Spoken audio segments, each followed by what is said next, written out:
Welcome to another semester of Cat Chat alongside Sean Kelly. I'm Pete Francis, and Sean, it was a solid weekend for NMU hockey, scoring 5 points against Alaska. That's right. It was a big weekend. The Cats came in ranked 10th in the CCHA. Unfortunately, they come out still ranked in 10th place, but they did gain some points on almost every team in the CCHA.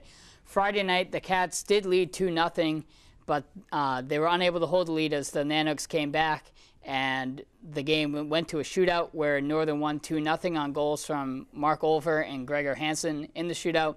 In regulation, Northern got goals from Andrew Chernichan and TJ Miller. All right, Sean, talk more about the player of Andrew Chernichan. He's been on fire lately. That's right. He had a three-point weekend this weekend and 3 goals last weekend at Nebraska, and he's really turned it on. We talked a couple weeks ago about someone needing to step up on this team for offense, and Mark Olver can't do everything. And Chernichan has really stepped it up along with Gregor Hansen this season, or this late in the season. All right, Sean, it's time to play a little Fact or Fiction. With the team being in 10th place right now, Fact or Fiction, the Cats will host a home series in the CCHA playoffs. I'm going to have to say fact right now on this one. There's a lot of games left to play, and Northern does play teams ranked ahead of them in the CCHA, with the exception being Western in a few weeks. But this week they're heading into Ferris.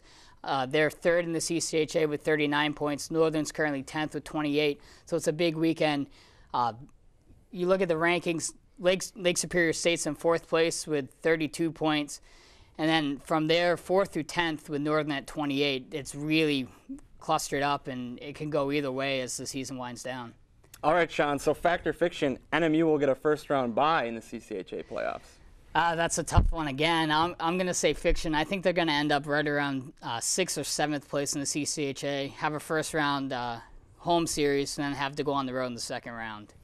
All right, Sean, one last question for you. Fact or Fiction, NMU goes to Ferris State and wins the series this weekend. Another tough fact or fiction question, Pete. I'm going to say fiction. I think they're going to come out with a split this weekend. They're going to be 2 very close games. Ferris did stumble a little bit this week on the road in Columbus at Ohio State, where they lost and got an overtime win. So they only picked up 2 points this weekend. So they're going to be coming out at home where they're 12-2 this season. They're going to come out firing, and Northern needs to weather the storm and get a lead in that game to come out on top. It'll definitely be a crucial series this weekend for the Cats. We're going to take a quick break, and when we come back, Bryce Burge will join me to discuss the latest on NMU hoops. Stay with us. Can't get enough of Northern Michigan athletics? Well, you're in luck, because Cat Chat is Northern Michigan University's new television sports show, featuring highlights, recap, analysis, and interviews with all your favorite Wildcat players. Join us Tuesday nights at 9 p.m. on Marquette Channel 20, or follow us online at catchattv.org as we bring you the latest in Wildcat sports. Cat Chat, the UP's #1 sports show.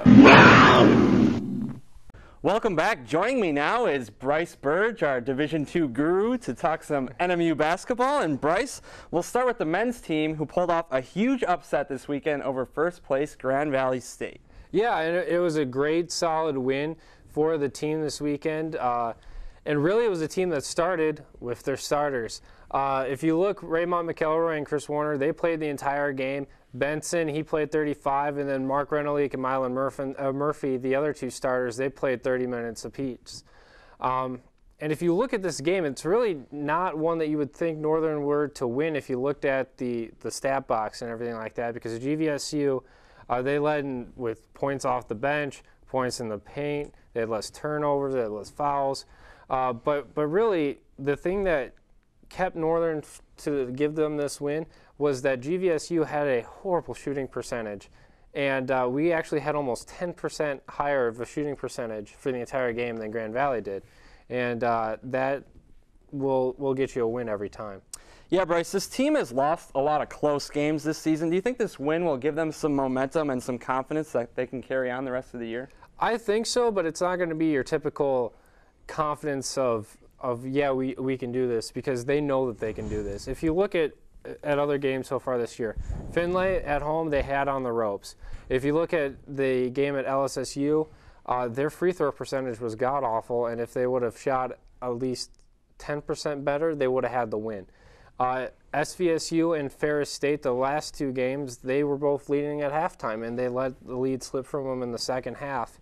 But now they were able to keep that first half lead as the Wildcats were leading the Lakers at halftime. And it says, okay, we can win the way that we want to play the game. And it's like, now that we've seen that we can do it, we just got to keep doing what we were doing.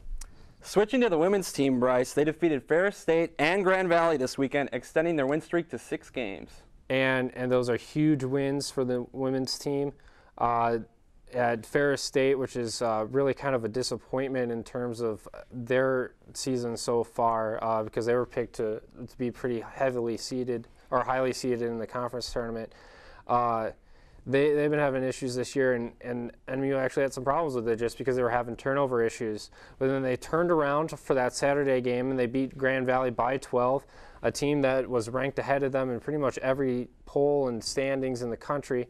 And they were able to beat them very handily. And this was the same Laker team that had just blown a lead in 2 overtimes against Michigan Tech, who's the 4th-ranked team in the country right now.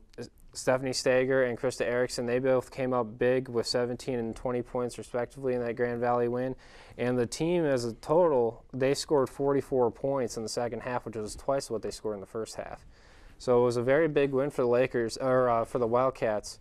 And the Lakers and Wildcats actually have the same record overall and in the GLIAC, which gives Northern the edge. Well, Bryce, there's still a lot of basketball to be played, but could we see this team possibly in the NCAA tournament this year? It's not a matter of if, it's a matter of what seed they're going to get. If you've looked at the region, the way that the NCAA national tournament works in Division II is that there's 8 regions with 8 teams apiece. And in the Midwest region that we're in, it's the GLIAC and the Great Lakes Valley Conference and a couple of independents that really aren't much of a factor, at least on the women's side. But we lost the UW Park side earlier this season, which kind of affected our in-region schedule and record, but they're being the ultimate sleeper pick right now. They've beat pretty much everybody except for your University of Indianapolis, who's my favorite to win it all this year in the GLVC. And if Drury falls early in the Great Lakes Valley Conference and Southern Indiana keeps losing like they are, then this women's team should be in somewhere between the 4th and 6th seed. Well, it should be fun to watch the rest of the way. We're going to take a quick break, and when we come back, I'll be joined by Kory Kaunisto and Brian Nugent of NMU Hockey. Stay with us. What's up, everybody? This is Mike Hanold with your Wildcat Sports Update. Women's swimming and diving team took to the road on Saturday to take on Grand Valley State. Unfortunately, the Cats fell to the Lakers by the score of 172-60. Gabby Elzega picked up NMU's only individual win of the meet with a 200-meter breaststroke with the time of 2 minutes and 12.86 seconds. We want to give a congratulations to Kelly Vanderbaan for qualifying for the 2010 Division II Swimming and Diving Championships in Canton, Ohio this March. Also on Saturday, the men's and women's Nordic skiing team met at Telemark Super Tour in Cable, Wisconsin. The men's team took first, winning 10K Classic with 80 points. George Cartwright took 3rd place with a time of 30 minutes and 28.1 seconds. Chris Bowler took 4th with a time of 30 minutes, 29 seconds.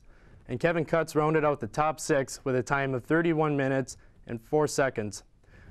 The women's team came out victorious as well, taking 1st place with 84 points. Laura DeWitt won the race with a time of 17 minutes, 38.8 seconds. Christina Gillis took 3rd with a time of 17 minutes and 40 seconds. And Marie Helen Soderman finished in 5th with a time of 17 minutes and 49 seconds. That's your Wildcat Update. I'm Mike Hanold. Hi, I'm Northern Michigan University head hockey coach Walt Kyle, and you're watching Cat Chat.